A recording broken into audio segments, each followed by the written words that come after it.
Good evening, student. I am here with a golden thought. In Telugu, దృఢ సంకల్పం తరగని ఆత్మవిశ్వాసం బలమైన కోరిక ఉన్న పూట విజయం తప్పుగా వచ్చే తీరుతుంది.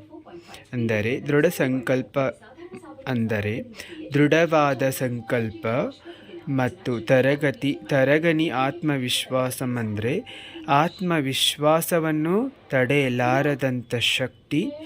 ಬಲమైన ಕೋರಿಕಂದರೆ ಬಲದ ಕೋರಿಕೆ. ಈ ಎಲ್ಲ ಗುಣಗಳು ಇರುವಾಗ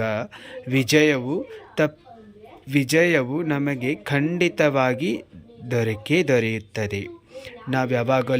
ನಾವು ದೃಢ ಸಂಕಲ್ಪದಿಂದ ಯೋಚಿಸಬೇಕು.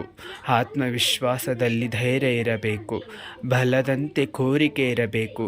ಇವೆಲ್ಲವೂ ನಮ್ಮ ಹತ್ತಿರ ಇದ್ದಾಗ ಗೆಲುವು ಖಚಿತವಾಗಿ ನಮ್ಮದೇ ಆಗಿರುತ್ತದೆ. ಈ ಗೋಲ್ಡನ್ ಥಾಟ್ನ ಮೀನಿಂಗ್. Thank you.